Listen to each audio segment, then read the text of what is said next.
வணக்கம். சற்று முன் கிடைக்கப்பெற்ற மிக மிக முக்கியமான செய்தி ஒன்று வெளியாகி உள்ளது. எடப்பாடி பழனிசாமி அவர்களுக்கு எதிராக ஒன்று திரண்ட அதிமுகவின் நிர்வாகிகள்.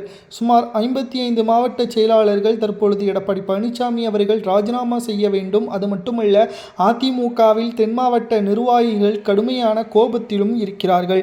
பி முனுசாமி உள்ளிட்ட பலரும் அதிருப்தியிலும் இருக்கிறார்கள். பெரும்பான்மையான அதிமுகவின் மூத்த நிர்வாகிகள் கூண்டோடு பெரும் படையோடு தாவேகாவில் இணைவது எடப்பாடிக்கு மகிழ்ச்சியை ஏற்படுத்துகிறதா?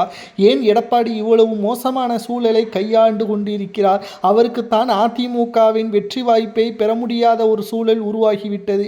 இனியும் அதிமுகவை மக்கள் மனதில் இருக்கக்கூடிய தலைவர் யார் என்பதை உணர்ந்து கொண்டு சசிகலா அவர்களிடம் அதிமுகவை ஒப்படைத்து எடப்பாடி பழனிசாமி அவர்கள் மாவட்ட செயலாளராகவே செயல்படலாம். ஆனால் தற்பொழுது வரை எடப்பாடி பழனிசாமியின் சுயநலத்தால் அதிமுகவின் 45% நிர்வாகிகளும் தொண்டர்களும் ஒவ்வொரு நாளும் தாவேகாவில் இணையக்கூடிய நிகழ்வுகள் எம்ஜிஆர் அவர்கள் உருவாக்கிய அதிமுக எடப்பாடி பழனிசாமி அவர்களால் தற்பொழுது கொஞ்சம் கொஞ்சமாக தமிழ்நாட்டில் இருந்து அகற்றப்படக்கூடிய நிலைமையும் உருவாகிவிட்டது. மேலும் அதிமுகவில் இருந்து ராஜினாமா செய்து தாவேகாவில் இணைந்த நிர்வாகிகள் என்ன கூறுகிறார்கள் தெரியுமா?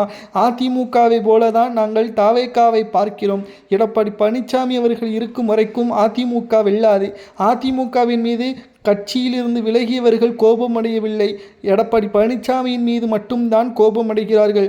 ஏன், எடப்பாடி பழனிசாமி அவர்கள் பொதுச்செயலாளராக இல்லாமல் வேறொரு நபர் இருந்திருந்தால் இந்த 40% நிர்வாகிகள் தாவேகாவில் இணையாமலே இருந்திருப்பார்கள், அதிமுகவிலேயே இணைந்திருப்பார்கள். ஆனால் இது எடப்பாடி பழனிசாமி அவர்களுக்கு தெரியவில்லை. மக்கள் மத்தியில் இருக்கக்கூடிய கோபங்கள் தற்பொழுது எடப்பாடி பழனிசாமி அவர்களுக்கு மிகப்பெரிய அளவில் மனவேதனையை ஏற்படுத்தக்கூடிய வகையில் அமைந்துவிட்டது. அனைத்து இந்திய அண்ணா திராவிட முன்னேற்றக் கழகம் தற்பொழுது மிகப்பெரிய அளவில் தோல்வியை ஏற்படுத்தக்கூடிய வகையில் அமைந்துவிட்டது.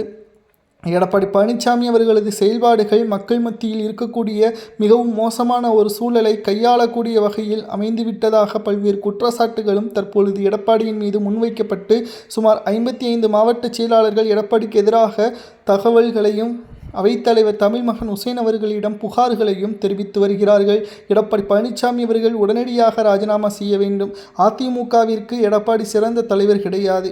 அதிமுகவில் எடப்பாடி பழனிசாமி அவர்கள் இனியும் நீடிக்கக்கூடாது என்று அதிமுகவின் தென் மாவட்ட நிர்வாகிகள் மாவட்ட செயலாளர்கள் சுமார் 55 பேர் எடப்பாடிக்கு எதிராக கடிதங்கள் எழுதப்பட்டு புகார்கள் கொடுக்கப்படுவது சரியா தவறா என்பதை கமெண்ட் வாயிலாக கூறுங்கள். அடுத்த அதிமுகவின் பொதுச்செயலாளராக யாரை நியமிக்கலாம் என்பதை மக்களாகிய அதிமுகவின் உள்ள ஒவ்வொரு தொண்டர்களாகிய உங்களது கருத்துக்களை மறக்காமல் கமெண்ட் வாயிலாக கூறுங்கள். இது போன்ற அரசியல் செய்திகளை தெரிந்து கொள்ள ஒரே ஒரு லைக் மற்றும் சப்ஸ்கிரைப் பண்ணிருங்க. நன்றி, வணக்கம்.